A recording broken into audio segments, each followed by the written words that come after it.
Elon Musk range ఏంటో ప్రపంచమంతటికి తెలుసు. ప్రపంచ కుబేరుడు, టెస్లా అధినేత, ఎక్స్ ఓనర్, నిత్యం బిజీగా ఉంటూ వివిధ దేశాల అధినేతలు సైతం మీట్ అయ్యే సామర్థ్యం ఉన్న పవర్ఫుల్ వ్యక్తి. అలాంటి వ్యక్తికి ఎవరైనా ఎదురెళ్తారా? అలాంటి పనికే సాహసించరు. కానీ మస్క్ కంపెనీలో పనిచేసే ఓ ఉద్యోగి తనకి ఎదురెళ్లాడు.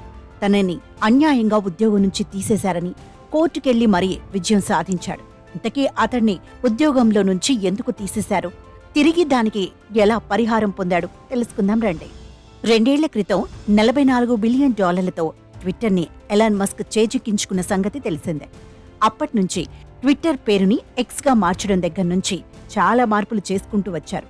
అన్ని అవసరాలకు అనుకూలంగా ఎక్స్ను రూపొందించాలన్నదే మస్క్ లక్ష్యంగా ముందుకెళ్తున్నారు. బ్రాండింగ్లో భారీ మార్పులు చేశారు. లోగో, పేరుల్లో తన అభిరుచిని ప్రతిఫలించేలా రూపకల్పన చేశారు.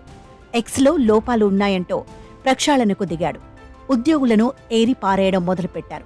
చిన్న స్థాయి లేదు, పెద్ద స్థాయి లేదు, ఎక్కడికక్కడ ఉద్యోగులను ఇంటికి పంపించేశారు. వెరసి ఆ కంపెనీలో పనిచేసే 10 మందిలో దాదాపు 5గురిని తీసి పారేశారు. ఈ క్రమంలోని ఓ ఉద్యోగిని సైతం అలాగే జాబ్ నుంచి తీసేశారు మస్క్. తాను పంపించిన ఈమెయిల్కు సమాధానం ఇవ్వని కారణంతో ఉద్యోగం పీకేశారు. దీంతో సదరు ఉద్యోగి ఫైర్ అయ్యాడు. తప్పు లేకపోయినా తనను జాబ్ల నుంచి ఎలా తీసేస్తారంటూ కోర్టు మెట్లెక్కాడు. చివరికి మస్క్పై అతడే విజయం సాధించాడు. డబ్లిన్లోని ట్విట్టర్ కార్యాలయంలో గేరీ రూనీ అనే వ్యక్తి సీనియర్ ఎగ్జిక్యూటివ్గా ఉండేవారు. ఆ క్రమంలోని ట్విట్టర్ని మస్క్ కొనుగోలు చేశారు. అయితే ట్విట్టర్ను చేజిక్కించుకున్నాక మస్క్ సంస్థ ఉద్యోగులందరికీ ఓ ఈమెయిల్ పంపించారు. ఇకపై అందరూ బాగా కష్టపడాలని, ఇష్టం లేనివారు సంస్థను వీడేందుకు సిద్ధపడ్డారని భావించాల్సి వస్తుందంటూ మస్క్ ఈమెయిల్లో పేర్కొన్నారు. సంస్థ కోసం కష్టపడేందుకు సిద్ధమైన వారు ఎస్ అనే ఆప్షన్ను ఎంచుకోవాలని కూడా సూచించారు.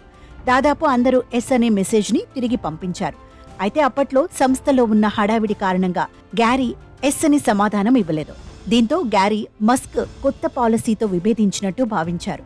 తమ సంస్థలో పనిచేసేందుకు అర్హుడివి కాదంటూ అతన్ని ఉద్యోగం నుంచి తీసేశారు.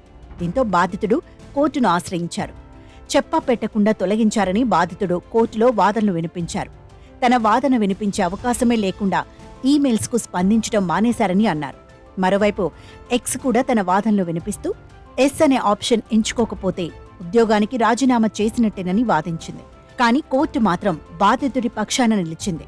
అతన్ని తొలగించేందుకు సరైన కారణమేదీ లేని కారణంగా బాధితుడికి 5 కోట్ల పరిహారం చెల్లించాలంటూ ఆదేశించింది.